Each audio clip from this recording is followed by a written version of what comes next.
instructions. So, patient prep for the C-spine. Of course, we're going to have to always get rid of those nasty old artifacts. What are the biggest artifacts we're going to see on the C-spine? Well, anything involving the head and neck area.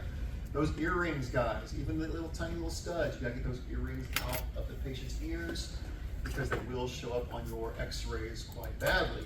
Now, every once in a while, you might get a patient that says, hey, I just had these pierced, I can't remove them. What do you do in that circumstance when they absolutely refuse? You document properly and make sure that you state that you did attempt to remove them, but the patient refused to do so. Of course, necklaces, guys, always ask for those necklaces, and don't be looking down people's clothes or anything, but try to make notice if you see a gold chain, because people will say they took their necklace off, and guess what? They didn't. They never seem to. They forget they have them on. Then you got to repeat that x-ray and re-expose your patient. And of course, clothing artifacts, mainly around the neck and shoulder area. Any of those things with logos, elastic bands, tell them to take their shirt off, put a gown on. That's going to keep you from having to repeat those x-rays and of course, optimizing your overall image. And of course, secure all their things in a secure location. Don't just put it in a bag and throw it in the corner so they don't lose it. Make sure you put it in a secure, nice location where they know where they're putting their things. Don't let them just leave it in a pile on the floor in the bathroom like so many of my patients used to do. Big no-no. They're going to forget it's there, and they're going to blame you if their stuff is damaged or nasty or broken or dirty. But do it correctly, take care of their things. Sometimes they're not going to pay much attention to that. Now, ambulatory patients, you see I bolded the word upright, just like the other chapters that we have talked about, guys. When it comes to the C-spine and T-spine for that matter, x-rays, upright is going to be our optimized ideal position that we want to focus on. Upright should always be done if possible, but if it's not possible, of course, recumbent is an option as well. If you want that perfect optimized C-spine image, upright is the way to go. It's going to be easier overall to position for these C-spine x-rays as well. You can have them standing up, and if they can't stand, I would even say opt for sitting in a chair. Somehow just give them that upright position. It's going to give you a lot easier time, especially when you start having to add those angulations and plus trying to center, of which I have some tips for that as well to move on. But upright is the way to go. Non-ambulatory, as you guys know, we've repeated this phrase every chapter. Make sure your patients are comfortable, maximize their comfort, especially coming on a stretcher. And of course, when we do it C-spine, they're almost always going to come in with a what? A C-collar. And we take those off right away, right? Mm-hmm. Ooh, who said yes? we need to have a talk after class. All these yeses over here. No, we do not remove the C-collar. Who removes the C-collar? The physician or the nurse. What if they tell you you can remove it? Can you remove it? No, you call them over and make them remove it because that is a liability issue for you as a technologist. You are not licensed to remove a C-collar. So please keep that in mind, even though you might see techs do that. It's a big no-no. You can actually lose your licensure over that. It could be an ethics issue. Trauma patients, of course, move the IR and central ray to obtain images to maximize patient safety. Trauma patients with the C-spine are going to be very critical. Why? Because we cannot manipulate that patient in any way ourselves. In fact, when you have a patient in trauma room that needs a C-spine series, you need to recruit the people around you to help, especially when it comes to putting the board under the patient and or moving them to a table even. Let's say they come to the room, they got to move to a table. You need to have a team on hand. Do not let those nurses bring a C-spine patient on a stretcher in your room and leave. You cannot move that patient by yourself. They must be present to help you move that patient. Why? Does anybody know why it's so important for C-spine? Somebody has to hold the neck in place. C-spine injuries, no matter how minor, are extremely critical. And if we move the patient, cause further injury, guess who's at fault? We are. So you've got to get the team involved, have them hold that neck isolated before you put the board on the neck, before you move to the table. Don't find yourself in a situation where you are doing that yourself, because that's a big issue of which you can also lose your licensure over, especially if the wrong person reports you. Have y'all seen techs move C-spine patients around by himself? Be honest. You don't say any names. Well, good. I'm glad no one's saying yes, because that is a big issue. Have y'all seen techs? I hope y'all haven't seen this. Have y'all seen techs trying to do a lateral C-spine on a patient on a stretcher and they pull the arms down? Oh, thank God y'all haven't seen that. I used to see people do that all the time, and that's horrible. So let me just give you some perspective. Why would someone pull the shoulders down for a C-spine x-ray for a lateral? Because shoulders can be thick, they can obscure the image. I've seen techs take the arms and pull the arms down to try to get a better look at the C-spine so they can get the whole C17-1 area. Why is that a bad idea? once again, if they're injured, if that neck is broke, you're just making that fracture worse, pulling those arms down. You're torturing your patient too. So if you ever see that, I'm glad it seems like nobody has seen that. That's a big no-no that some techs, I think it's more old school techs do that, but don't ever pull the arms. Like, you shouldn't really touch that patient at all. You need a team to be manipulating the patient for you during C-spine x-rays. Really all spine x-rays. Spine's a very tender, critical area that we image. All right, so for C-spine, we're always going to use the smallest IR that will demonstrate all the anatomy, and that should be at a 10x12. There we go, guys, for all cervical procedures. Does that mean you can't collimate? No, we still want to collimate accordingly, especially if there's a lot of extra light. But we're safe using a 10x12 on all. Please do not use a 14x17 for a C-spine x-ray. That would just be ridiculous. The neck is not that big, at least I hope not. Collimation is going to be critical, of course, for rad protection, but also to optimize that image quality. If you can master tight collimation on the C-spine guys, those tiny little pieces of anatomy are just going to pop like you've never seen before. It's really going to give you some beautiful, beautiful C-spine images that's going to really stand out above the rest. Y'all okay? Am I talking too fast? You're fine. Good?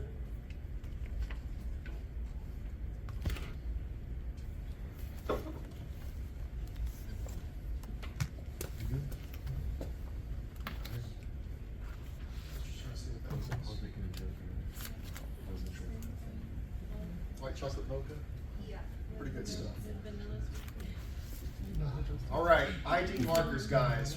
Right or left, of course, on every image. And I know we're tired of seeing this, but I'm going to keep putting this on every slideshow because it is important that you not miss this on your registry when they inevitably ask you that question. And like I said, the ghost of Donahue is going to haunt your dreams if you answered on your registry that you can use digital annotation. Because they will ask you that. Avoid digital annotation at all times. Use actual physical markers. And of course, if a marker is missing completely, we should actually repeat that image per the curriculum. Are we going to do that in real life? Probably not. But once again, per curriculum, we should repeat the image. Because we need that.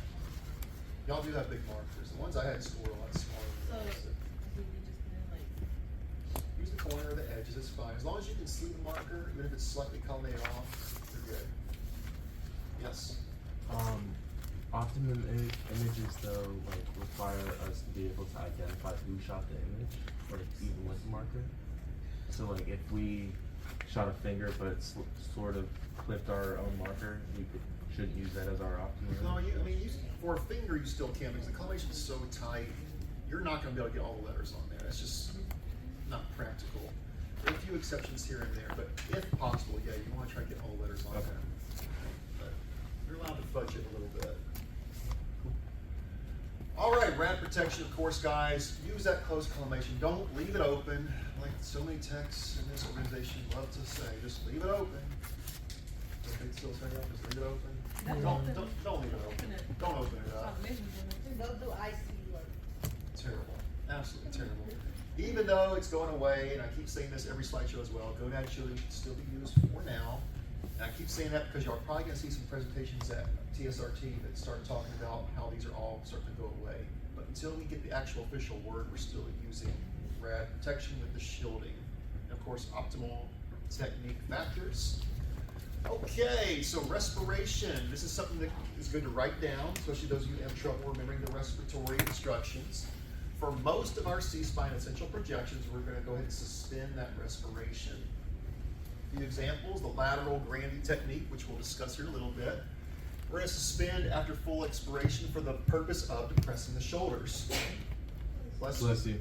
So, as I've said before, most people, even a person that's more on the thin side, the shoulders are quite thick to penetrate. And if we have the shoulders bunched up, it's going to make it harder to see that C7, T1 area, which is vital for all our lateral projections. So, that's why I'm not going to have the patient do this. I'm not going to hold the breath, because what do I do when I hold my breath? My shoulders go up and obscure more of the C-spine. Thus, I'm going to blow the air out, hold it out. I want them to depress the shoulders like they're having the worst day of their life. They're really depressed. The further down the shoulders are, the more it's going to open up that area that we want to see. And if you can see the C7 and T1, you avoid having to do that swimmer's view, which obviously we want to do the least amount of pictures possible that are needed. So depress the shoulders whenever possible. AP open mouth. Does any of your techs actually do this? This is actually a good technique. You actually gonna have the patient phonate the word ah, like you're at the doctor, ah. That depresses the tongue before the mouth because the tongue can actually obscure some of the C-spine as well. Y'all probably never seen anyone do that, right? But optimally, that's what you should do for an open mouth to get the tongue out of the way. Some people have big tongues. It does obscure what you need to see. Swimmer's technique can use a breathing technique to blur the lung anatomy if needed, but you can still just do the regular suspended respiration if you're not comfortable with those breathing techniques. Why? Because when we're doing the swimmers, we're getting close to the T-spine, and we're seeing more of those ribs, and that's going to help blur those ribs, those lungs, give you a better overall visual of that C7-T1 interspace, which is why we do that swimmer's X-ray in the first place.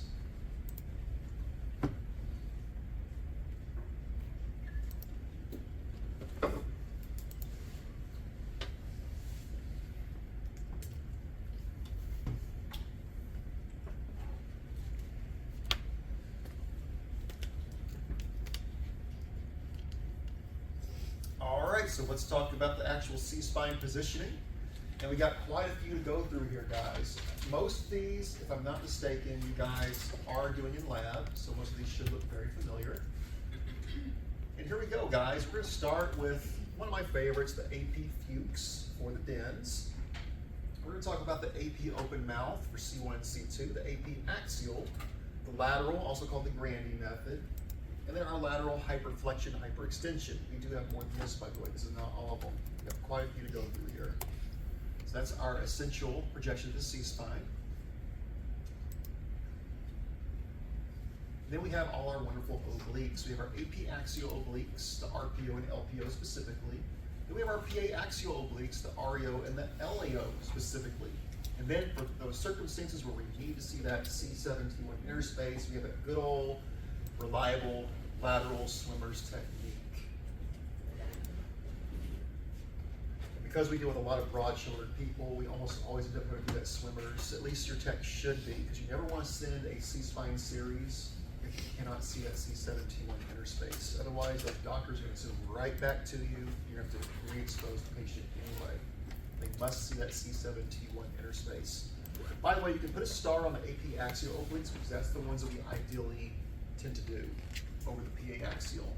Not that you can't do either one, but most of your techs and most people will choose to do AP axials out of ease, and because if you're like me, I like to see my patient. I don't like them to turn away from me if I can avoid it, especially those that are feeling weak. A lot of C-spine injuries, people get dizzy. If you've ever had a neck injury, you know what I'm talking about. They get very dizzy and weak. So you want them to be facing you so you can monitor what's going on, or you can run over there and help them if you see like they're getting faint or dizzy. Yes. And it was orthostatic breathing for the lateral, or? Orthostatic breathing for this one right here. Okay. Yeah. We'll talk about that.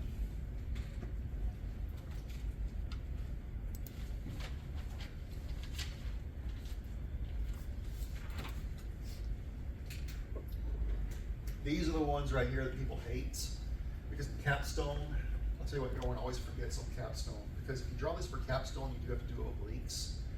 Everyone always forgets that these obliques in particular need a 72-inch SID, and each one is a different angulation.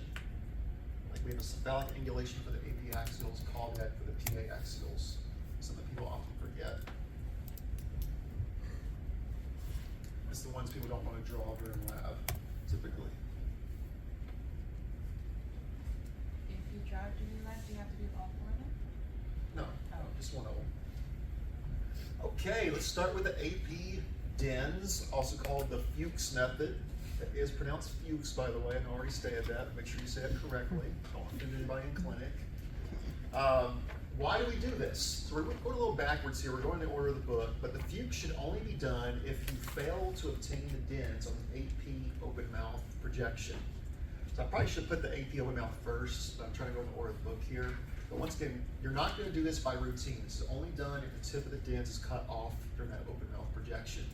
So, ideally, supine view. Why is supine the ideal view? Because when we lay the patient on their back and have them open their mouth, naturally, by the curvature of the spine, it's going to give you the best overall visualization of that open mouth, that Fuchs view of projecting the DENS through the foramen magnum. Now, you can do it standing, that's fine. but they do suggest doing it lying down because comfort, first of all, and it's just gonna overall look better based on the positioning of the head in relation to that spinal curvature. Now we are gonna extend the chin until the tip is vertical. So you want the tip of that chin to be up in the air. Did you guys do anything with your pins in the lab? Measuring the MML with the ear? You wanna measure that MML, make sure it is lined up with your EAM. That tells you if the chin has been extended properly. And that has to be done just right, because if we have the chin relaxed in any way, what's gonna happen? The foramen magnum will start to obscure the dens, and we just defeated the purpose of the whole x-ray. Now, many of your techs will not do this view. They should. They will do that open mouth. The teeth will be cutting off the top of the dens, and tell me if I'm right, they're like, well, that's enough of it. That's good enough. We can send it like that. They say that? Shame on them, because this view in particular is specific for getting the tip of that dens shown on the x-ray, which we need to do. Why? Because the very tip of the dens can be fractured, and it can be actually a serious injury. Because as we were talking about with the anatomy, that dens hooks into what? It hooks into C1, and if there's any risk of fracture of that dens, they can become dislodged, causing further injury. So as a tech, ethically, we should always do this view if we don't see the entire dens on that open mouth. Keep that in mind, because a lot of techs are lazy and they don't do this. They should. This is my go-to. I love doing this x-ray, especially because kids, man, trying to get them to hold their mouth open, it's a nightmare. They open it and they close it. They open it and close it. You just get lucky sometimes. Perpendicular central ray, no angulation. That's going to enter just distal to the chin tip, like y'all see right here on the picture. And we should go ahead and collimate, even though we're using 10 by 12, down to a 5 by 5. The more we collimate on that x-ray, once again, it's going to make the star of the show, that x-ray, just really pop. And the star of the show for this x-ray, once again, is the dens. That's who we want to see. That tight collimation is going to really maximize the quality of that image overall, give you a beautiful picture. I love this x-ray. I think it's so cool looking how you can see the dens through the foramen magnum. It just blows my mind how they were just experimenting back in the days and decided, hey, if we turn the head this way, we can see the dens through the hole in the back of the skull, you know? That's just amazing to me. Nobody else? I find that so fascinating. I admit I'm a huge nerd. I don't mind saying it. It's kind of scary. It's scary. That I'm a nerd or this? No, they were experimenting with radiation. It is scary. That's why, you know, Rinkin's wife, she had all that radiation sickness, and he put her through all kinds of stuff. It's kind of horrible what he did to her. They didn't know what it was. What it was doing at all. Well, that's the Valentine's gift that keeps on giving there. Let me zap you some more, baby. Come here, let's zap in those hands, you know. Oh, it's safe, it's fine. Parts are falling off. Oh, the flake, that's normal. You guys are getting kind of flake. Oh, just add some moisturizer to it, you'll be all right. Guess, Who was the first death in X-ray again? Wasn't it the I feel partner? First death. I feel like you learned that. Wasn't it his partner? It was one of his partners. It starts with the C. Yeah, I believe Carl I'm Daly. trying to think of Yeah. One more time? Carl, I think it's Carl Daly. Something daily. Clarence. Clarence Daly. Clarence Daly. Yeah. Yes. Yes. No, I don't know how I'm Good Carl. stuff. Good All stuff. right, so back on track here, guys. Once again, what's the main purpose? We want to see that beautiful dens or odontoid process projected through the foramen magnum. And as one of y'all pointed out, I think it was Reagan, it kind of looks like a bird with its mouth open, a baby bird. It kind of does. I never thought of that. It really does. We want the entire dens within the foramen magnum. We want to make sure there's no rotation with the mandible, cranium, and vertebral. The vertebrae need to be symmetric. Why? Because if there's any rotation at all, we're going to start blocking that dens a little bit more. We want to make sure it's nice and free of superposition to see it in full detail. Now, big note here, guys. We're going to contraindicate this x-ray if there is any suspicion of cervical fracture. So, if you see on your order that the patient is suspected of cervical fracture, you do not do this x-ray. Why? Because you have to flex the neck. And if there's any risk of fracture, you just cause further injury to that patient. So once again, read your orders, be careful, make sure you see exactly why they're doing this x-ray. And you're not gonna do it if that fracture or disease is suspected. Now there is an alternate view to this x-ray. Did y'all learn it in lab? Starts with the J. The Judd method. The Judd method. It's done exactly the same way.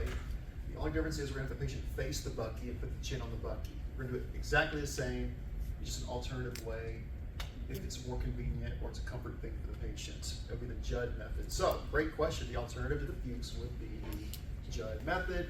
We do that by placing the chin on the image receptor as opposed to the back of the head. It's done PA versus the AP that we're seeing right here. Great method if you're more like an X-ray with Waters X-rays. That may not mean anything to you right now, but this X-ray here is done exactly like a Waters X-ray of the head. My favorite X-ray of all time. The one I'm going to frame on my wall one day because I love Waters X-rays. Has anyone seen a Waters X-ray? Not It yet. is the most beautiful head X-ray in existence, in my opinion. It's just art. You see all the parts of the face. It's just beautiful. You want to get me something for Christmas? Get me a framed Waters X-ray. Yeah. Yeah, I'm a nerd. I know. Yeah, we do artwork. You got to appreciate what we do. This is a form of art in a lot of ways. It's medical art, right? It's just a axial facial bone. What? The Waters X-ray. It's not axial, no. No.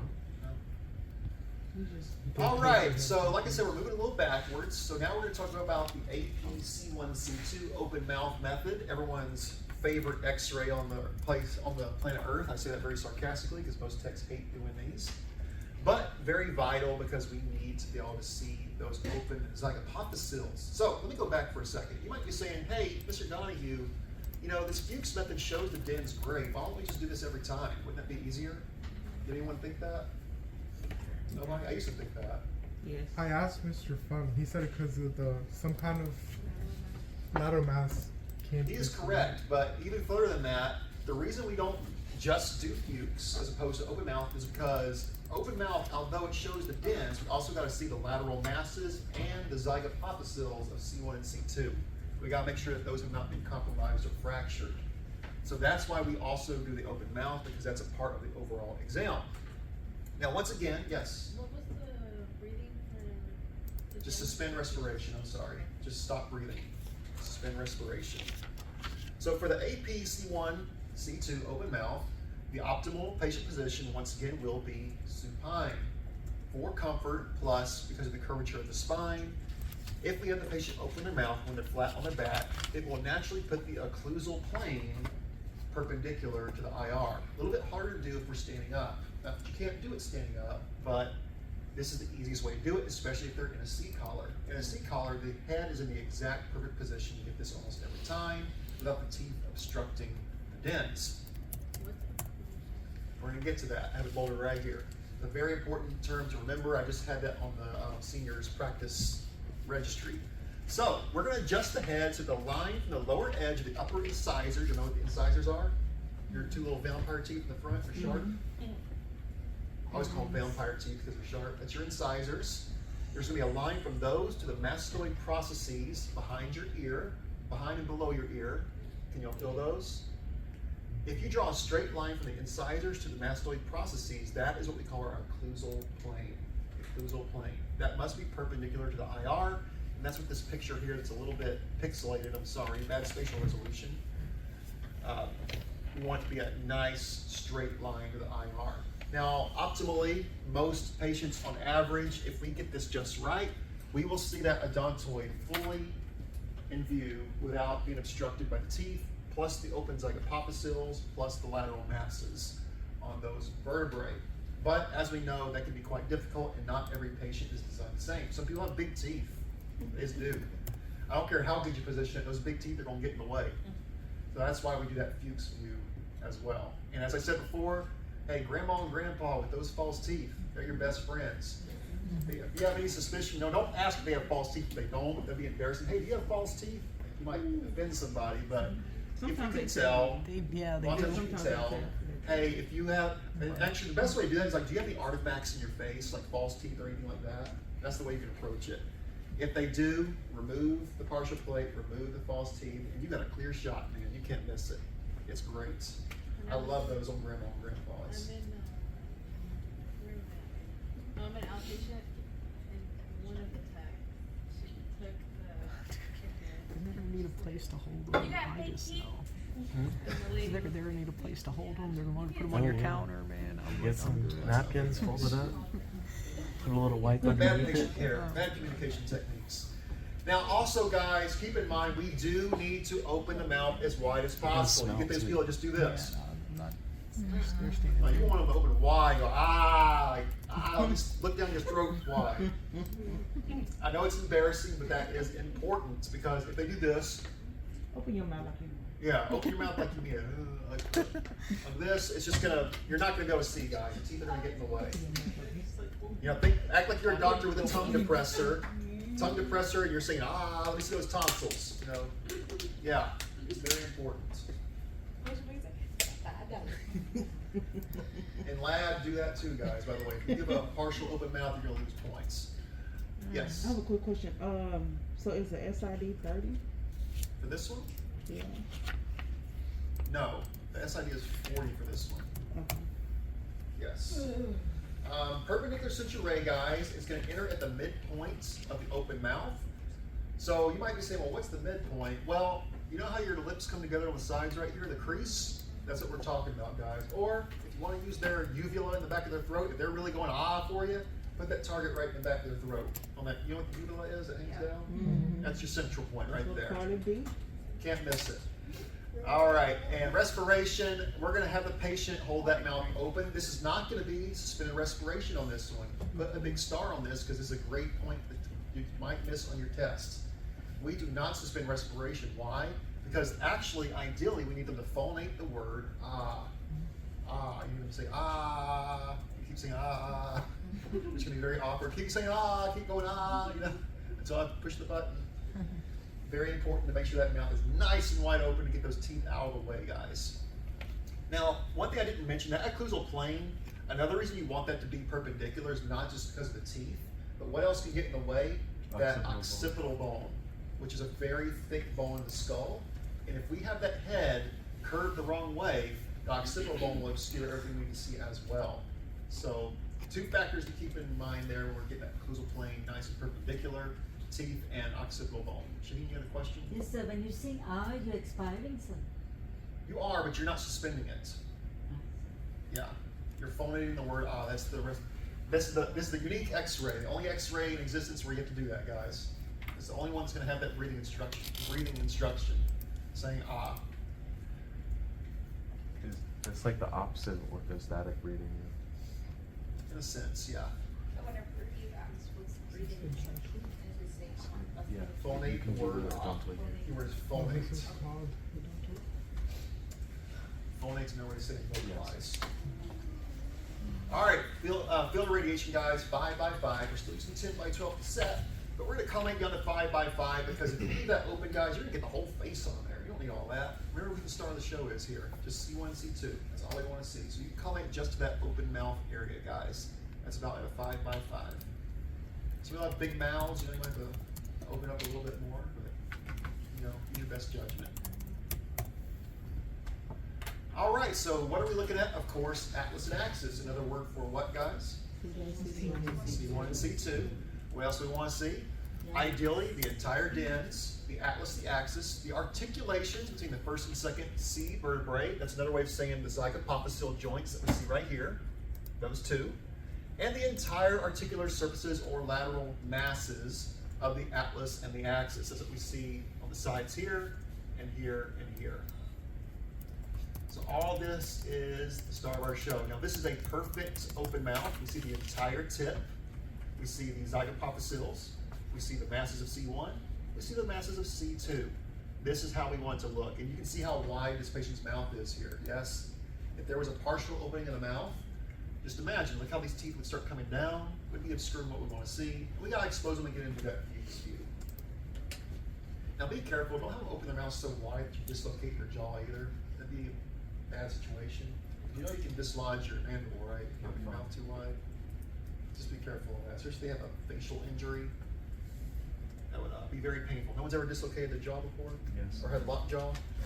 You've had that before? Very scary. Kind of freaks me out. I've had that happen to me before too. Makes my mouth hurt thinking about it actually. It was teal J's. How? I was yawning actually. As Muncie was It's just never showing. the same. Once it's gone, it's gone. Like, it gets knocked out pretty easy. Is that why you get the No, I'm saying, is that like how it feels afterwards? Because you can't really open your mouth afterwards. depends on how deep they had to dig in there. Some people with wisdom teeth, they can recover in a matter of days. Some people it takes weeks. Me, it took weeks because they had to burrow deep into my gums because my wisdom teeth were lodged up really high and really low. So they had to cut them out and they had to put me like on Demerol for 2 weeks. I was like high as a kite for 2 weeks. I was like bleeding all kinds of junk out. It was horrible. But some people, they just like pop them out and it's no big deal. Mine were like on top of nerves too, so my whole thing was complicated. Yeah. They do not bring wisdom, they bring misery and pain. Remember that. It should be called misery teeth, not wisdom teeth. All right, guys, so of course, evaluation criteria, mouth wide open, you gotta have it. Proper neck flexion. Why? Because we want that occlusal plane perpendicular with the IR. That's incisors to mastoid tips. Now, 2 key points, guys. These are some situational questions. This is what the registry will do to you. They'll give you a statement similar to this and ask you how do you fix it or what's the problem. Let me read this carefully. If the upper incisors are projected, tell me how we can better optimize each of these x-rays. Let's start with the one on the top left. Do we agree overall pretty good? Mm-hmm. Yes, sir. Yes or no? Yes. Yes, sir. Can we see the entire dens? No. Yes, we can. Y'all see it? Yes, sir. Do we see our zygopophicils? Yes. Yes, sir. How about our masses? Yes. So is this one positioned correctly? Yes, sir. What is something that could have been done better? What's missing in that image? A marker. A marker, thank you. So it's not optimal, but it's pretty close to it. Let's move to the right. Now, we got a big problem with this x-ray. What just happened there? The head is back too far. Very good. How do you know the head's back too far, Shamika? The back, the occipital bone is. Do we see this big giant mass blocking the dens? Mm-hmm. That means that the chin's back too far. We flex the neck back too much. So how would we fix it? We'll have them tilt the head forward, move it a little bit. Tilt the head forward and make sure what's perpendicular.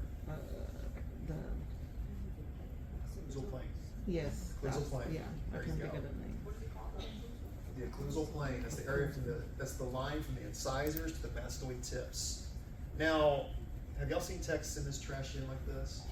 And then do a few. You should, if you, once again, I Yeah. keep telling you about the ghost of Donahue haunting your dreams. If you send images like this, I'm gonna haunt your sleep. Don't send that trash. If you send that in, don't say you're from here yourself. Who's your teacher? John. Do not say I was your teacher. Say Send John it in. Donahue. I really will haunt your dreams, yes. Now, let's look here, guys. Well, kind of obvious, what's going on here? The Tongue piercing. ring. I mean, for a time, these were very popular. I don't see them as much anymore. You know, when I was younger, everyone was getting their tongue pierced. Thankfully, I never did, but, you know, ask if there's any piercings. Otherwise, you have that big stud in the middle of your x-ray. And it's right on top of the dens. We can't even make out the dens. Why they sent that over, I have no idea.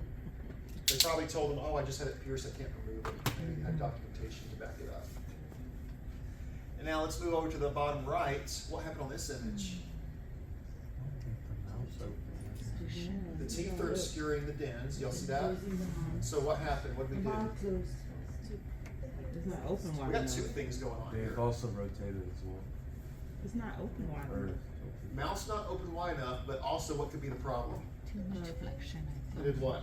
All went to Oh, the Chin's down too much, flex too much, right? So we need to bring the chin up, make sure that occlusal plane is perpendicular, and have them open that mouth wide, open it up wide, and go and make sure they hold it open.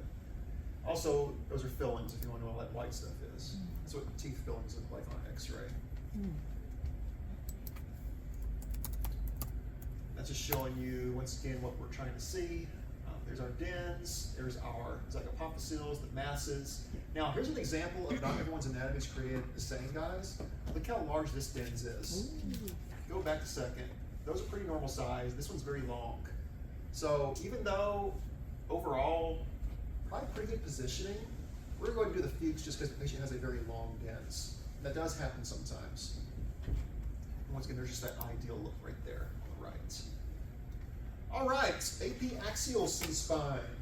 So in bold, we're going to switch it up a little bit. Ideally for this one, you do want the patient standing up, upright, to give you a more optimal view. Shoulders should be in the same horizontal plane. In other words, you don't want one shoulder forward, one back. You want to make sure the back is nice and flat against that IR.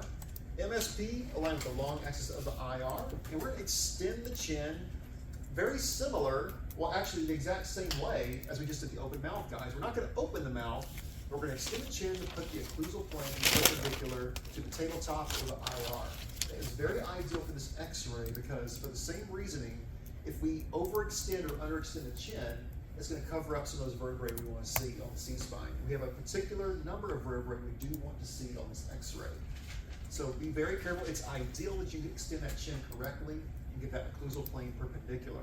Otherwise, C3 and C4 will begin to become partially obscured, and you're not going to get that nice, beautiful apiaxial. C4 should be the center of your IR, and MSP of the head will be perpendicular as well. And you'll see these little degrees here. That's indicative of what? Angle. Angulation. Also, what's their keyword for angle, guys? Every time we see this word, axial. It's always that code word for, hey, I got something going on with an angle here. Some angulation with my tube. I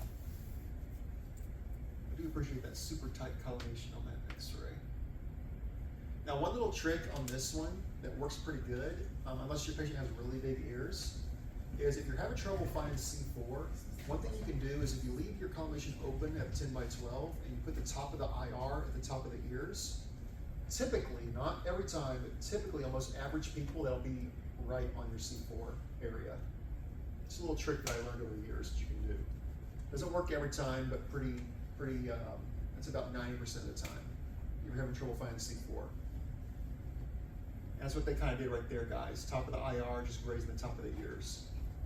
And there's your C4, which is right below the laryngeal prominence, by the way, or the Adam's apple. But you can't really rely on that. Not everyone has an Adam's apple. At least not one that protrudes out enough.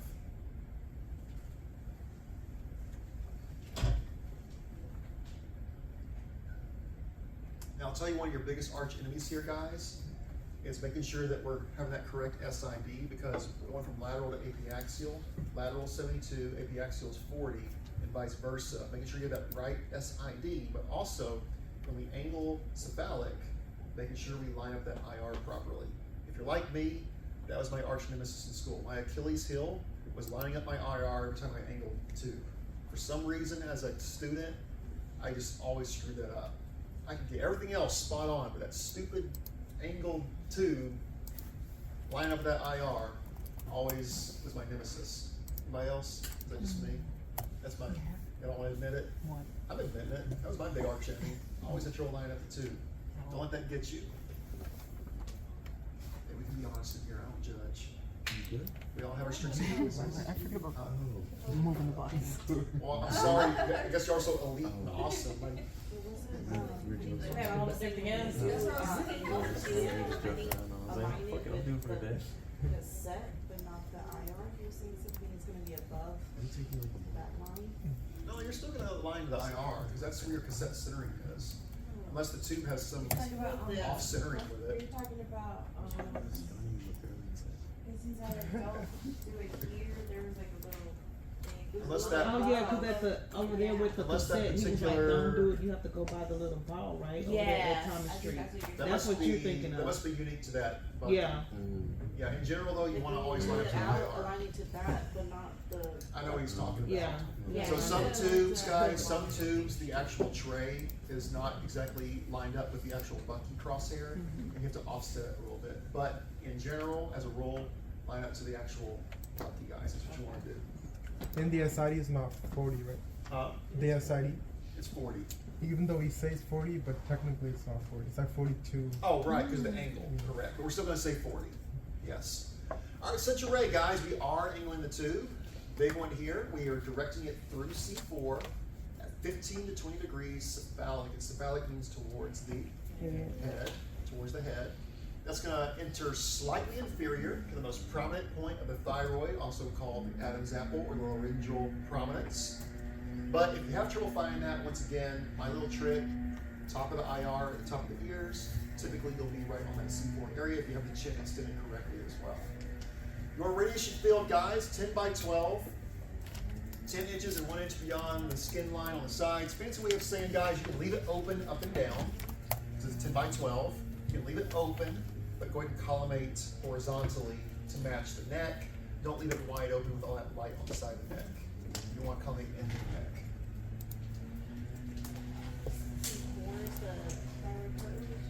It's right below it. It's right below it. So it's 10 by 5, you said? Or I mean, it varies on how thick the neck is. And y'all see here, guys, here's what's critical. Like whether you're laying down or standing up, you have to extend that chin. If this chin's relaxed and you try to add that angle and center to this neck, you're gonna be obscuring the vertebrae. You're not gonna see it properly. You'll be obscuring C3 and C4. It is vital that you get that occlusal plane perpendicular, just like the open mouth. That's something that a lot of people make a mistake on, is they keep the chin relaxed. You gotta have it flexed.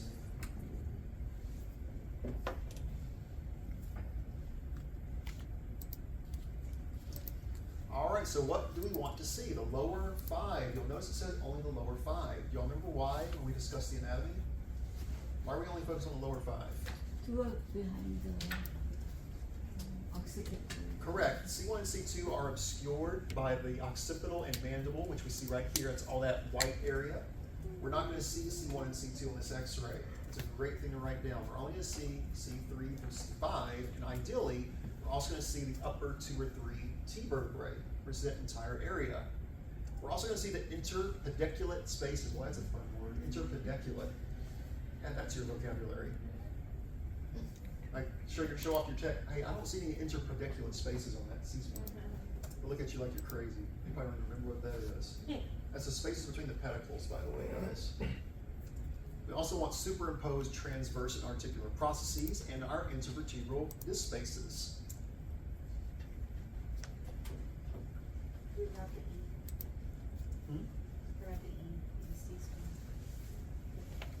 Oh, you never heard of C-spin? That's how we say it in 2023. C-spin. Like, it was the times, Monty. that's that numerical. I wouldn't know who that. You know that he is so old school. C-spin is a new dance move, you know? C-spin. Y'all might see me do the C-spin at TSRT. No, no, you won't. Did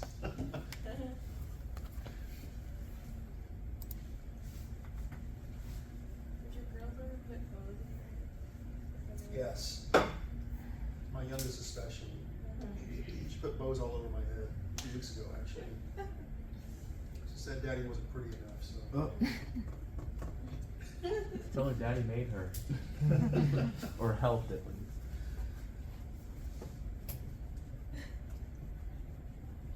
She just really thought I need some bows in my hair, you know?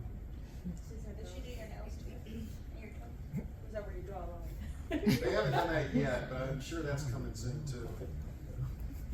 I don't I mind. have a cousin who's like 6 foot something, big old beard, and a little girl. Came to a party. Axial C-spine to further open the disc spaces. Otherwise, they're closed off naturally.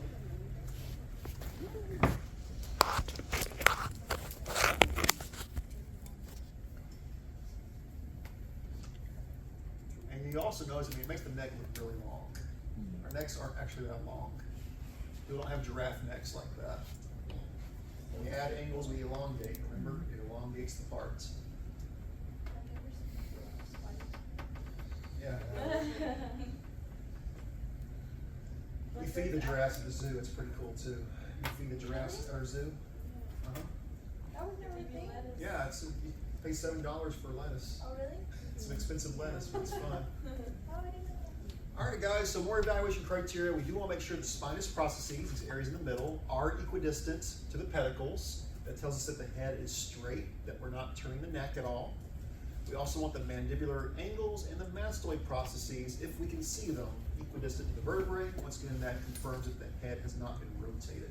It's a nice, straight, perfect view.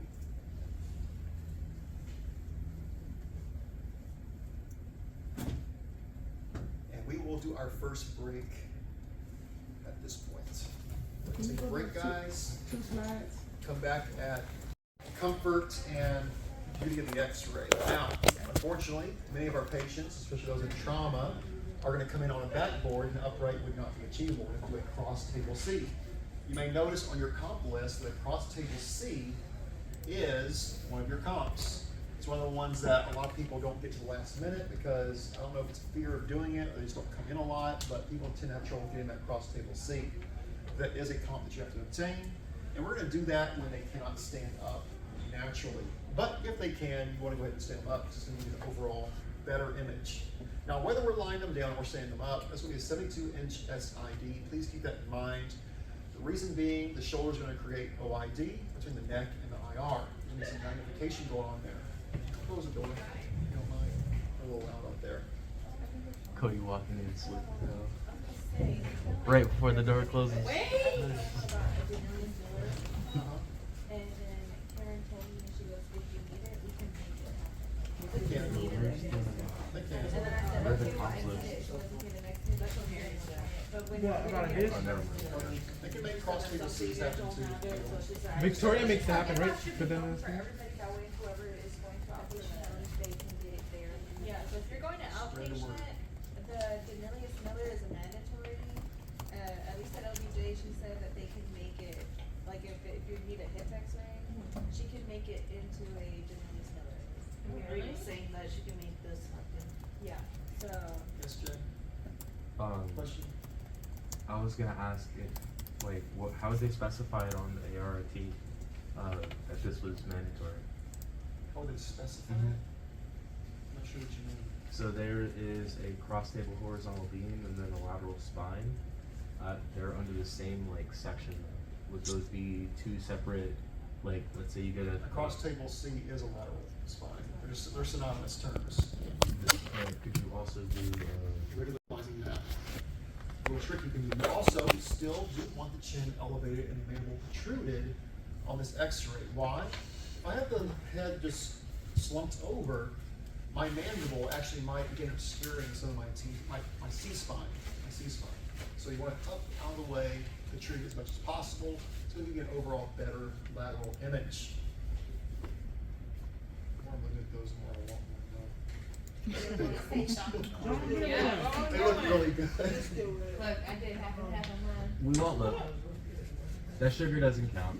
If not, yeah, it's not sugar. They're sugar free. Now, another They're big definitely not aspect- sugar-free. Another big aspect Jesus. is going to be relaxing those shoulders, guys. Like I said before, if the shoulders are elevated in any way, if they're tense, you're going to obscure that main area we want to see, that being that C-spine, especially the C7-T1 interspace. So we need them to relax as much as possible. So I tell my patients to just try to slump their shoulders and relax them as much as possible. Don't pull them down, like I said. I tell them to relax them. And of course, when we talk about breathing technique, we're going to blow the air out because as I blow the air out, our shoulders slump down, meaning them out of the way.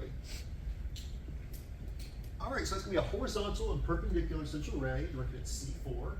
10 by 12 radiation field. You'll notice there's no collimation recommendation there. That depends on the size of the neck, but most of your people on a lateral C-spine, you can afford to leave it wide open because of the surface area of the neck and the shoulders. But if you have a very, very thin frame, you can always collimate in horizontally, but in general, you can just leave it wide open on this one. It does say 60 to 72 inch, but I put in bold 72. That is your ideal SID to minimize the magnification of the C-spine due to the shoulders causing OID for the neck.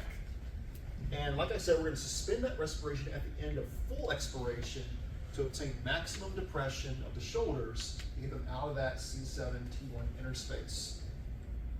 And if they are obscured by the shoulders, even when we depress them as much as possible, at that point we do what? What extra view do we do? Swimmers to show that C7-T1 interspace more clearly. Good question. Yeah. Horizontal century. Horizontal and perpendicular C4, that's just, oh, that's referring to the, I'm sorry, when we do the trauma, it'd be a horizontal cross table. I should have specified that, I apologize. Horizontal would be for trauma, perpendicular, they're just standing. Horizontal cross table.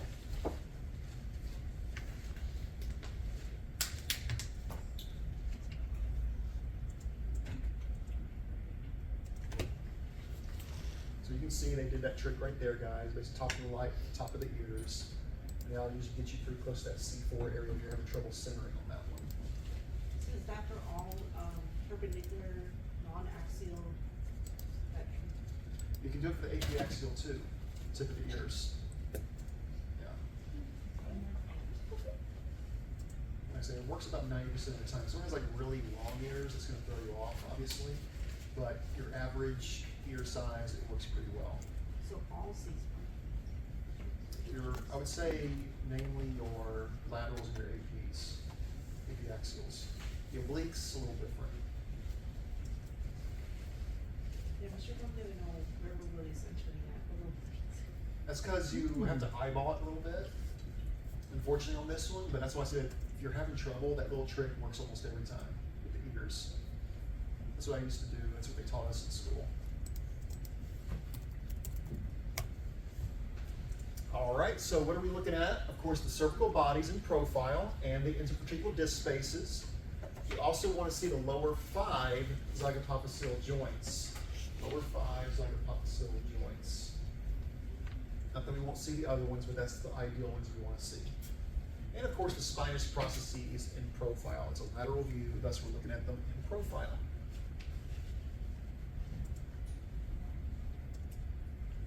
Because remember, with the C-spine, we're going to be seeing the zygapophyseals on the lateral views. And obliques, we're going to see the intervertebral foramina, which we'll be looking at here shortly.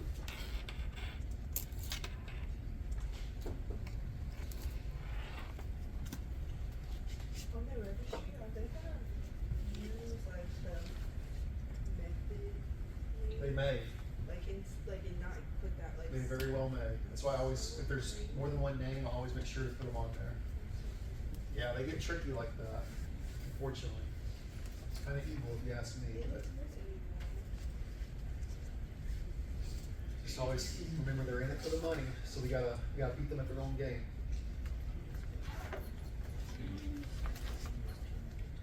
Next semester. During the summer? We were really summer. We're starting our first register review class. Get used to it, because your real deal's 230 questions. The real registry, 230. You gotta train our brains to be able to endure that long of a test. It's tough. You get tired. Have y'all decided on how many days we're gonna go to clinic or something? Not yet, but we're still working on it. It's looking good though. The That's more pretty the good merrier, ideas. right? On having the full days of classes, Tuesdays and Thursdays. We'll keep you posted. For the registry, would you like suggest having like a heavy firm test or like a medium breakfast? Balance. Yeah, you don't I'll want to tell go you, on I'll tell you food the best coma. breakfast before a big test. You have 2 eggs, toast, a banana, and orange juice. Potassium. Keep your Radiation. Take You like should snacks. go to the Oh. Orange juice, it might be placebo effect, but orange juice is one of the best things you can drink before a test because it activates the brain. And if you're bougie, cranberry. I'm not really a pulp guy, so I'm not a pulpy kind of guy. If you don't like home style, Like water bottles in there? No, you can't bring anything. Nothing. Nothing. No water bottle? No, You no can't bring water. nothing. Nothing. Nothing. When I What if took you're my registry, they used to let you like You take get up your and own go. meds. They only let Probably you take Take a your lot spit. of medicine. What about a gun? You can drink. you definitely They're shouldn't bring a supposed to do gun. that, but they No gun, but I have Like like what you got? I am dead serious. Yes. Well, I'll link up with me before class. I'll pass out those. You gotta that strong gun. They got My best of monitors blood. and what Best of blood. Do they have guns too? Like. See? See? They said the same They thing. want to go at your spit You gun. probably shouldn't have guns either. that's how They're intense. They're intense. All right, let's get back on track here, guys. So, eval criteria. We'll talk all about registry next semester. Don't get ahead of yourself. Let's get through Rad Pro 3 first. All 7 C vertebrae, at least 1/3 of T1. If we can't see that, we're going to do our swimmers. C4 must be in the center of the radiograph. Neck must also be extended so that those rami are not overlapping the atlas and the axis. Now, what am I talking about with rami? That's this area of the mandible. And if we have the head like relaxed down, those rami will start moving backwards and they'll obscure C1 and C2. That's why we got to extend that chin, get nice and out of the way, and get a good clear view of all 7 of those vertebrae. Who's a gun? Like I said, guys, if we can't see the top third of T1, we might see all C7, but we also have to see top third of T1. We're going to do that swimmers or cervicothoracic. That's another way of saying swimmers. Cervicothoracic. So the lateral, we see all 7 18. All 7. But in the 18. You only see 3 through 7. Correct.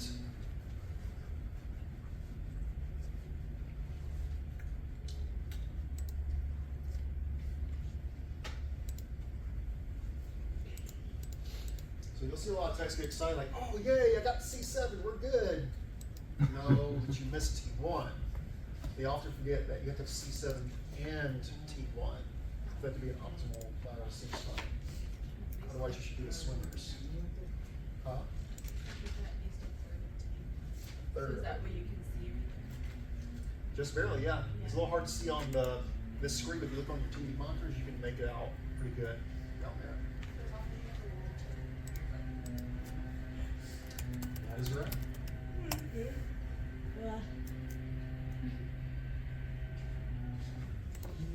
Yes. So is that a good image since if there's one This third is a good image of because we can see the top 1/3 and T1 right here. Or we only need the Huh? Are they doing something? You can adjust it. So Are you doing you something can with the see the hands? gap. Yeah. Just Are we see looking for T1. design Just relax the Yeah. shoulders. You're It's all looking about for just the relaxing the space. shoulders. If you have the See distance, some people say like, oh, that put your arms third, behind your back, you're good. but that doesn't work. You want them to be limp and relaxed, because when you do this, actually you tense the shoulders up more. So, you know, tell them to be sad, really sad and depressed. Relax those arms. Would it matter if they stood up as straight as they could, or? That would be counterintuitive too, because when you do that, you're tensing up. When those muscles tense, they get thicker, harder to penetrate. You want them just literally dangling and depressed. Like you've lost your best friend. You're depressed. All right, so no rotation or tilt in the C-spine. We also want the superimposed zygapophyseals and the open intervertebral disc spaces. And then we want those spinous processes for the profile as well. As the stars of our show on that good old trusty lateral C-spine. The Z-pops. I can't forget that. That's C Breezy's first single. C Breezy. Does he have a song called C-Spin as well? You know who that is, right? No, I don't. No? Miss Bonilla. Huh? That's Miss Bonilla. Just Bonilla. See breezy? That's her? See bunny? You haven't heard her Oh, no, I SoundCloud? haven't heard that. You haven't heard her C SoundCloud? Breezy? Oh, it's my car right now. What's up? I'm so out of the loop. No, we're just fucking. She'll probably turn around like this, like really slow, like what? Go tell her she's gonna Oh, I will after class. See breezy? I'm not gonna miss out on that. Cubicle? Yeah, I called it, I call it. It's a cube. Cubicle. No, I know, but I just. All right, lateral C-spine, hyperflexion and hyperextension. These are specialized views if the doctor needs to check the integrity of the neck. Now, once again, you should never do this yourself. Only a physician is going to position these x-rays, despite what other techs might tell you. I'll say it as nicely as possible. Do not put yourself in that situation. The doctor must be present to actually perform the flexion extension. You're going to direct them how to do it. Now, why do we do this? We do this to demonstrate absence of normal movement from trauma or disease. For the flexion position, the spinous processes are elevated and widely separated. I said celebrated. Separated. For the extension, the spinous processes are depressed and in close approximation. In other words, they get closer together. So we are not going to do this. The doctor will do this. You will instruct the doctor how to perform this x-ray. Even though in lab you're positioning it yourself, but you gotta know how to do it and tell the doctor how to do it. And just in period, guys, you should not even attempt this until they've actually ruled out fracture. Because even then, there's just such a risk to doing this. If you have a slipped disc and you try to flex the neck, you might sever the spinal cord, guys. I mean, big deal. You had a question, Shindy? Yes, sir. So I looked at close approximation and I was doing my virtual. Didn't understand. Approximation just means in close proximity. If they're just close to each other. It's my first like a press in close approximation. You Just see means they're them all real, together and piled they're up. real tight, They get real closer close. together.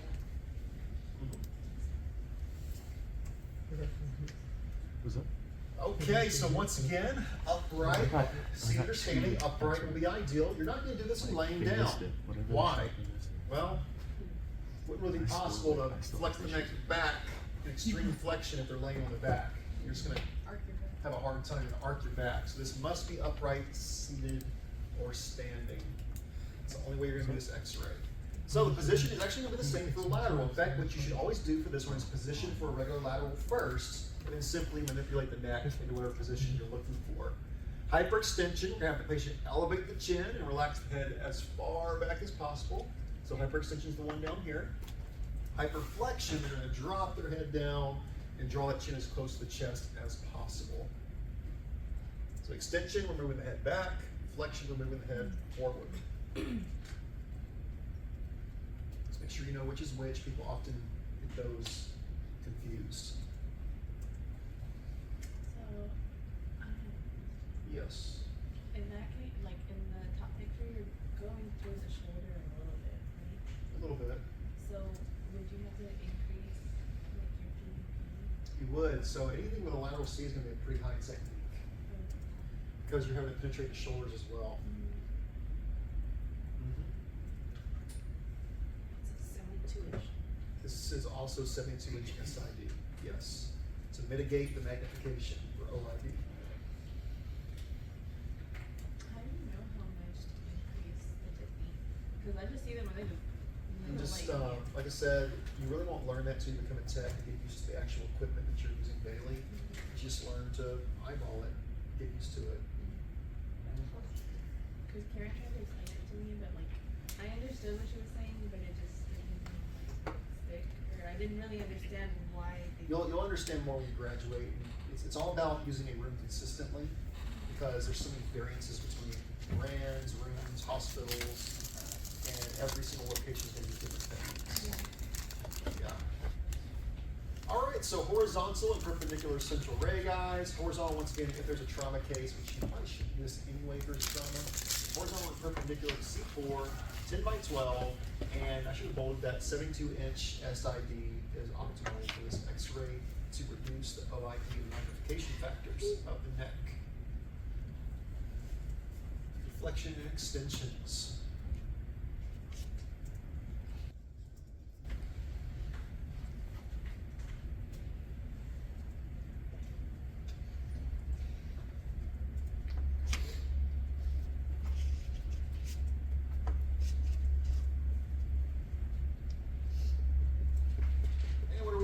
We're looking at specifically on these x-rays the intersegmental alignment of the cervical spine. We're also looking at the intervertebral disc to make sure they aren't compromised and that they have that proper spacing between them.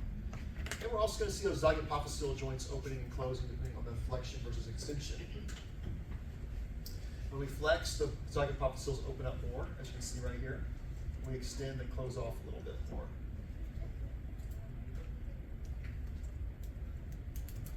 Can you repeat the last part?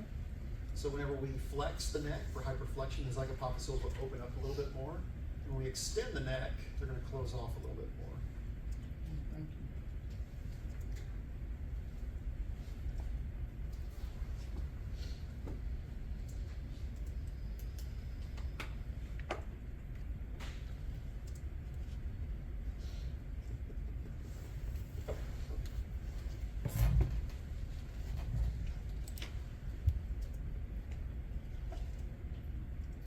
So what we want to see, once again, all 7 C vertebrae in true lateral, no rotation or tilt.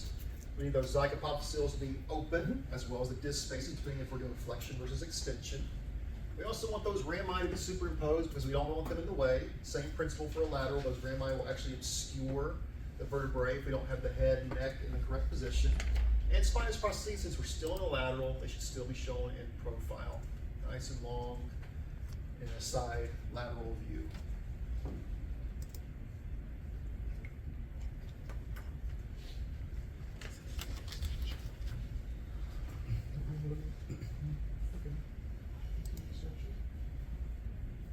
Yes. No. It's flexion. It's been the rest of my day sitting, so Hyperflexion, feels kind of nice. you're dropping it. Extension.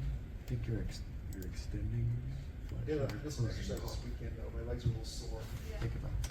Your You shoe. can flex too. That's not flexing. Did you have church I classes? don't know, did you flex? Did you have church classes? Yes, Think we about did. it. Think about it. When you Yes, we did.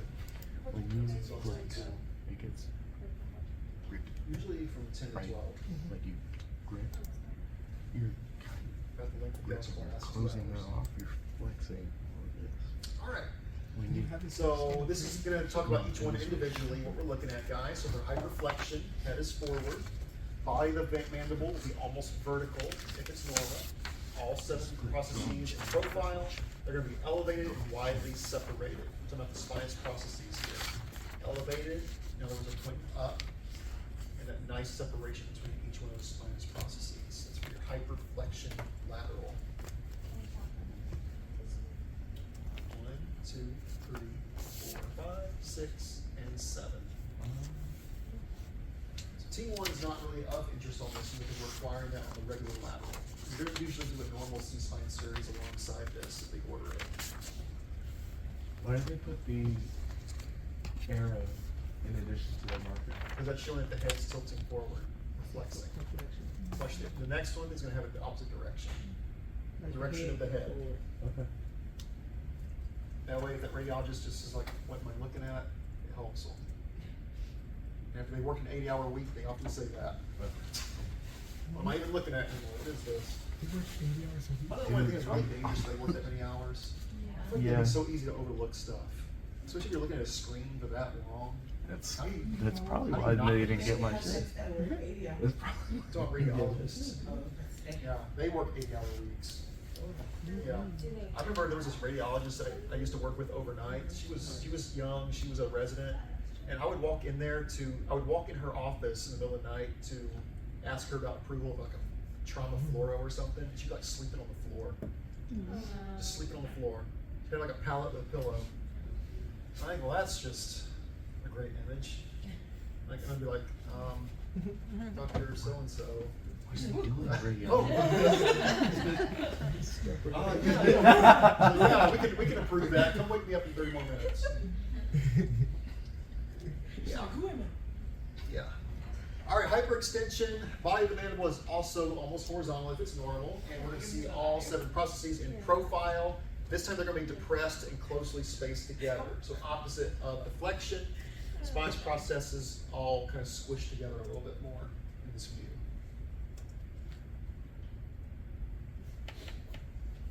So do they have to work 70 hours? It's just like, that's just a normal? That's pretty normal for them. Yeah. That OT. That's why I don't care how much they get paid. I was like, I gotta have a life outside of work.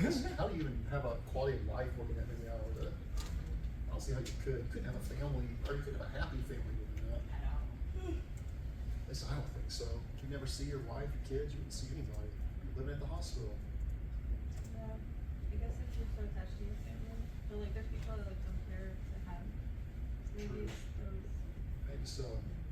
or like the ones that don't have a lot of family here. Or, oh yeah, That's like 12 hours a week.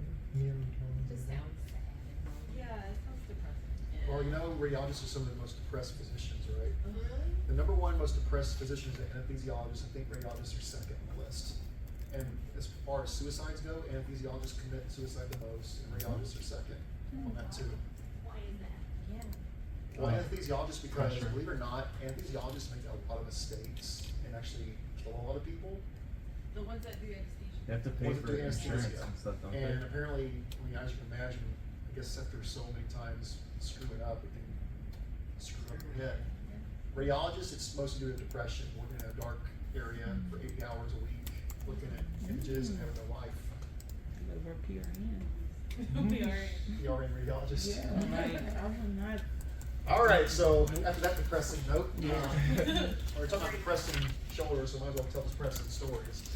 Bad joke, I'm sorry. Okay, AP axial oblique C-spine. This is going to be the preferred or more ideal oblique that we do as techs. When we say AP axial oblique, we're talking about LPOs and RPOs specifically. We can do either one, depending on what intervertebral foramina we want to look at. If they order one, you're going to do the side of interest. But normally they'll order these in pairs and you'll do both sides. We'll talk about what we're looking at here in a minute because if y'all remember, we're going to have different anatomy on the upside, versus the downside, blah, blah, blah. I'll get to that in a second. So we're gonna be in a 45-degree oblique position. And you'll see here, there are actually two ways to do this position. You can either have the patient stare straight ahead, 45 degrees, and some people will turn the head lateral as well. For me personally, I like turning the head lateral. I feel like it opens up the vertebral foramina better, but you have the choice and option of doing it either way. You just have to do a regular 45, look straight ahead, or you can be in a 45 and turn the head lateral like this. Either way is correct. I'm not sure which way you learn in lab, but you can do either option. So, the head and body are at a 45-degree angle, according to this picture right here, for the text. IR will still be at C4. And just like with the other laterals, we're going to go ahead and elevate and protrude that chin to make sure the mandible is not superimposed over our C vertebrae, just like the other views. Now, key words again, guys. This is what people always forget about the obliques. What is that word right there? Axial. Thus, we're going to be doing what with our tube? Angling our tube. Now, for the AP axial obliques, we are going to utilize a cephalic angle. That's going to reverse when we do the PA axials. So AP axial cephalic angle of 15 to 20 degrees. That's what you see right there. 15 to 20 degrees cephalad directed at C4. 10 by 12, you can afford, just like with the lateral, to go ahead and leave that collimation open at a 10 by 12. We are still utilizing a 72-inch SID. People often forget this fact as well. Why? Because when we're in an oblique, we still have quite a bit of OID between the neck and the IR. So that's to reduce the magnification and give us an overall better picture. So directed C4, 15 to 20 degrees, cephalic, 72-inch SID. Also, the reason why it's ideal to do this standing is because can you really get a 72-inch SID on a table? You can't. So you're actually going to have a much uglier image if you do it on a table versus standing up, because you can't achieve that full 72.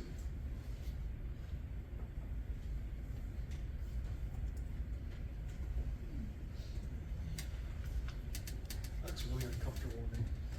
The way he's laying. Looks like coming down. He's like, they're not paying me near enough for this.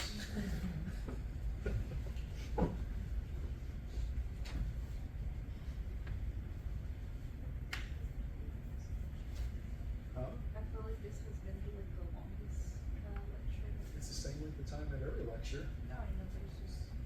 Am I that boring today? Yeah, it's just my thing. It's like kinda. It's all right, we're honest in this room. It's all good. I think it's because we haven't had this class since Wednesday. Oh, see that one day just screwed it all up, huh?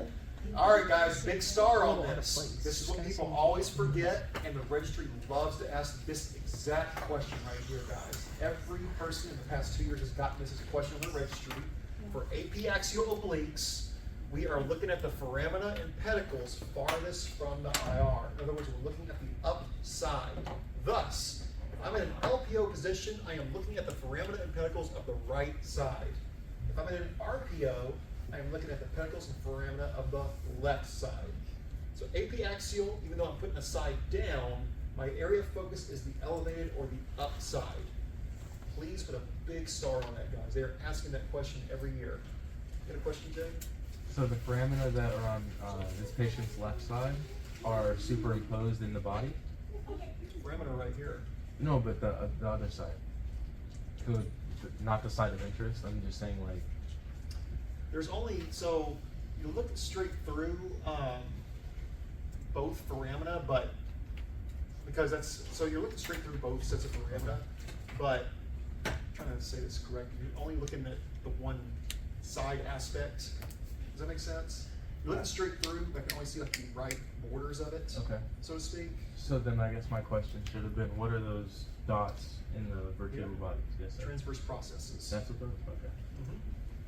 Yes. Okay, now I'm confused. Okay, so I thought You when can you look took the at X-ray, you the pictures that you're seeing is the one that's. Typically, yes. Typically, yes. And that's a good point to remember, but the obliques on the C-spine are very peculiar, which is why people always miss this question. The LPO and RPO of the C-spine, we are looking at the upside. That's our area of interest. How? It's like It's the way it's projected. It's just the way it's projected in the oblique. Yeah. Now, when we get to the other obliques, it's going to be, so that's a whole other lecture, but just trust me on this for now. It's complicated. Just trust me on this for now. So how are they positioned on this? This is an LPO position, and we're looking at the right intervertebral parameter. How do I know it's an LPO? Because I'm marking the side down. LPO, but I'm looking at the right side parameter. Is it because it's kind of turned or The something? one that's Yeah. magnified. Yeah. So what do we want to see, guys? Once again, all 7 C vertebrae and the first T. We want appropriate 45-degree rotation of the body and the neck. And we want, once again, the open foramina of the side farthest from the IR, from C2, 3 to C7, T1. So once again, this is an LPO. I know it's an LPO because I'm marking the side down. LPO, I'm looking at the right intervertebral foramina. RPO, I'm looking at the left intervertebral foramina. Ooh, excuse me. And they're gonna ask that on your registry, guys, if they keep with the trend the past 2 years. This question right here just gets people every year. Because it's just, it goes against logic of what you usually think. Goes against logic. But it's a whole complex explanation. Oh, my brain is trying to like Just rationalize it. but turn that part of the brain off and just focus on that fact for now, because that's what you need to pass your registry. That fact right there. You know, your bagels have foramina too. So should your bagels. Oh my god, we should try to make The it intervagular final. foramina. Intervagular foramina. Intervagular foramina, right? Tubular. And I'm like, I don't even know what he's saying, but I'm like, Well, at least that makes you feel good. All right, as long as you're going like this and not like this, that's a good sign. Okay, we do still want that appropriately elevated chin. Why? Because we don't want the mandible overlapping our atlas and axis. If the chin's relaxed, it's going to get in the way right here. We also want the occipital bone out of the way, which is why we flex the chin. We don't want it overlapping 1 and 2. And we want our nice open disc spaces, and of course, as I already said, those nice, beautiful, open circular foramina. You can see demonstrated there.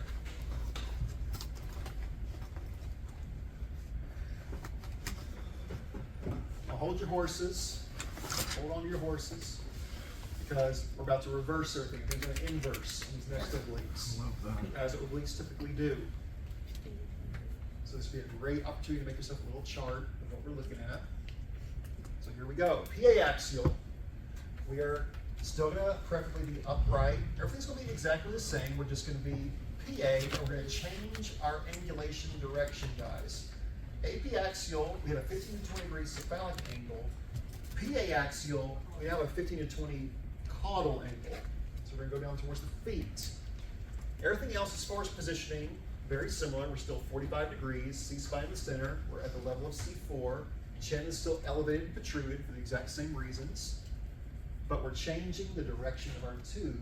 We're pointing downward, or caudad, at 15 to 20 degrees, or PA axial. So while you're writing, let me ask you this. If the AP axials are focused on the upside, what do you think the PA axials are focused on? The downside. So if I'm in an REO, I'm looking at the right side, LEO, the left side. It's a one-to-one relationship on that. That one makes a little more sense, Yeah, right? this one makes sense. That other one makes no sense. At Just all. trust me. Just trust me for now. Trust me on this. I know. I know. Your brain's like, what?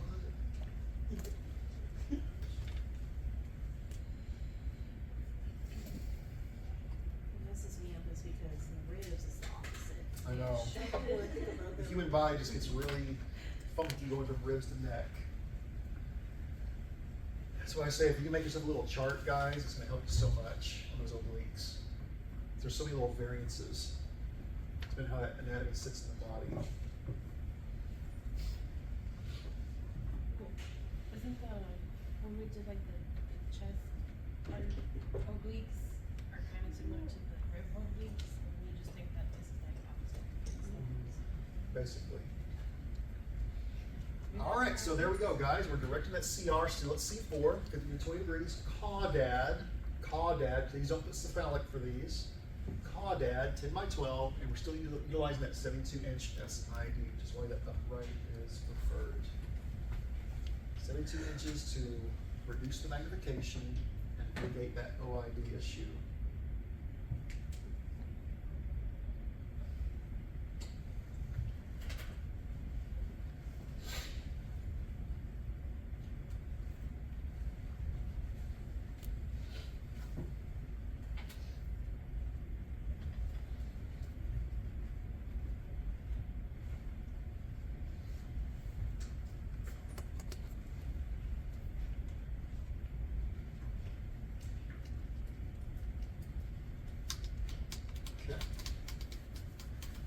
So here we go, guys. Big star on this. For the PA axial C-spine, we're now focused on the intervertebral foramina and pedicles that are closest to the IR. So once again, thus, we are going to look at the right side on an REO, left side on that, come up on an You can do it. Good Lord.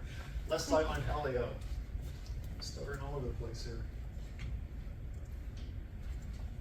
And they're focused on the downside, right? We'll focus on the downside.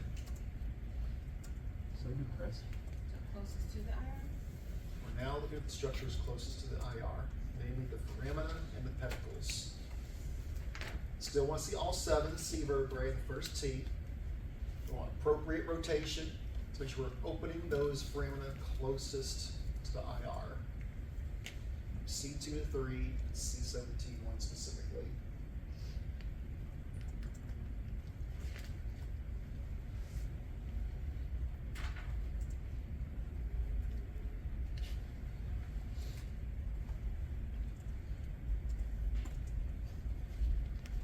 Carry on. Dizzy. That's more. All this info is depressing your shoulders too, right? Yes. You should incorporate some yoga time in your class as well. Ooh, I want to do that baby goat yoga.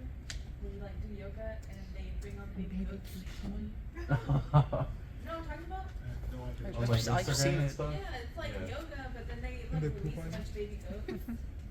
Release the goats. Alright. Okay, so I'm already appropriate here. elevated chin for the same reason, guys. Mandibles gotta be out of the way to not overlap our axis. Occipital bone should also be out of the way. That proper chin elevation.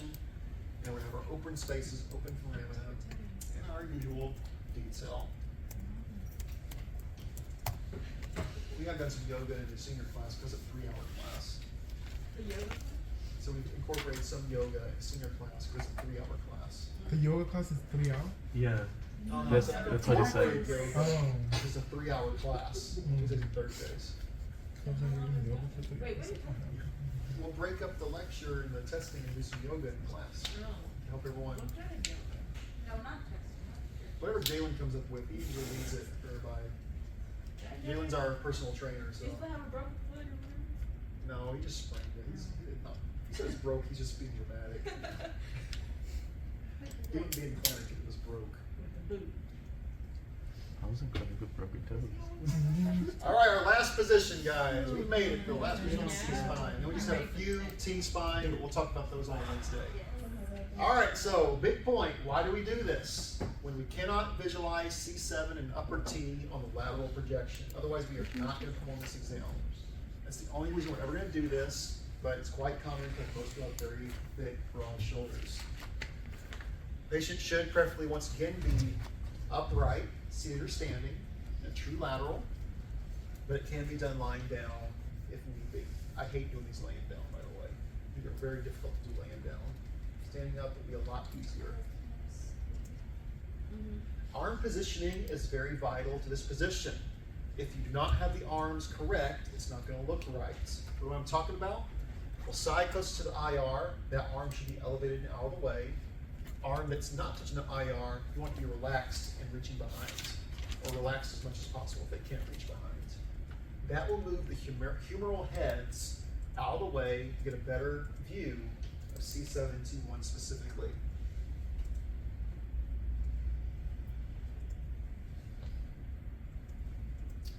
I'm glad we made it through all these. We're right on track for our test to be on Friday. I'm excited now. He's trying to get through everything. Y'all can enjoy y'all's Monday off without having to study. It's a good thing. Yeah, cause I'm really not.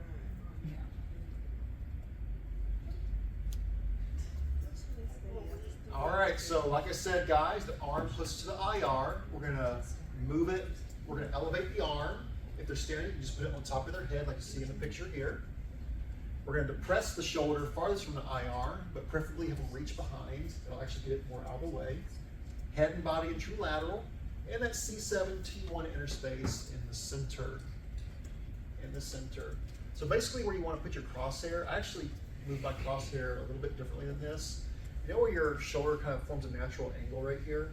You know what I'm talking about? I put my crosshair right on that angle of the shoulder, and that's typically right on that C7T1 interspace. I mean, you can't miss it if you put it there. I feel like they're just slightly high on this picture. So where will you put it? You said where? I'll put it right here, slightly lower, In the crease. as they say. where the shoulder's starting to dip down at that angle.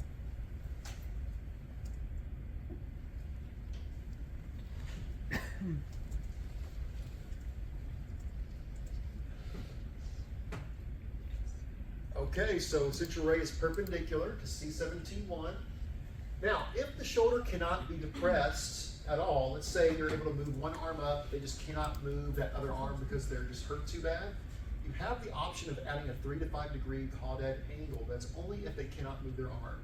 If you do that, it'll throw the C7T1 interspace downward a little bit and give you a better chance of visualizing it. So this would be an alternative if they can't move their arms properly. Like it's like a trauma situation and they're on backboard, you can't touch anything. Add that angle, still attempt it, and you'll still get a semi-good picture. 10 by 12, you can leave the collimation open on this one. It's a larger area to be looking at.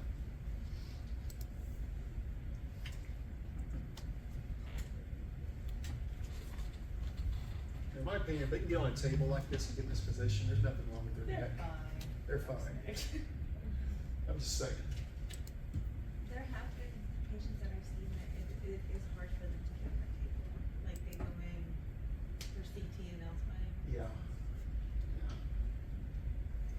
I also see some people with like really bad fractures and you would think that they would be in pain, but they look just fine. Like, you know, they don't. So people have good pain tolerance. Like, I would have been crying. And my wife can be missing a limb and she's like, ah, it's a flesh wound.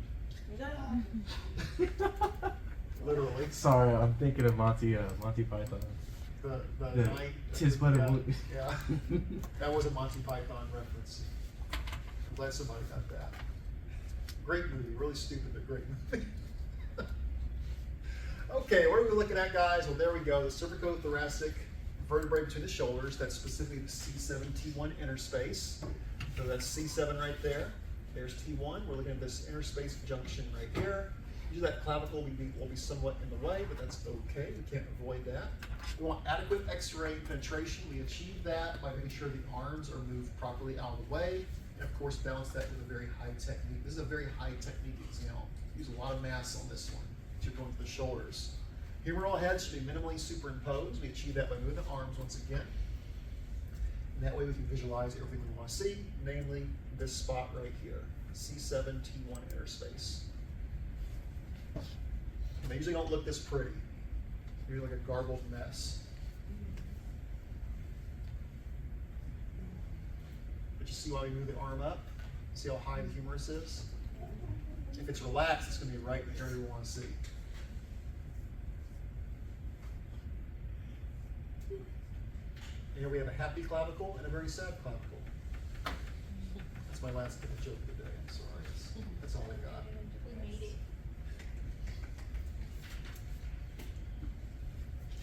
I didn't even get a chuckle out of that one. That's just, I mean, I understood it. jeez. All right. So 2 review questions and we'll call it a day, guys. What is the CR angle and direction for the apiaxial oblique of the C-spine? B1. Most of y'all saying B, and you're correct. It's 15 to 20 degrees phallic. C is referring to what? PA. PA axial oblique. All right. Which essential projection and position of the C-spine demonstrates the left zygapophyseal joints? C. Left zygapophyseal joints. Oh, hang I can do on. C. Hold on, guys. Uh-oh. Made a boo-boo. Is one supposed to be RPO or LAO? Yeah. Okay, A. So it's like A, Let's I was try that looking again. at- All right. Which one? A. That's A, guys, because for the PA axials, we're looking at the side down. The AP axials, we're looking at the side that is up. That making sense? All right, guys, we'll end there today. That will do it. We will pick up on Wednesday. All we have is just a couple more positions in the T-spine, and we'll have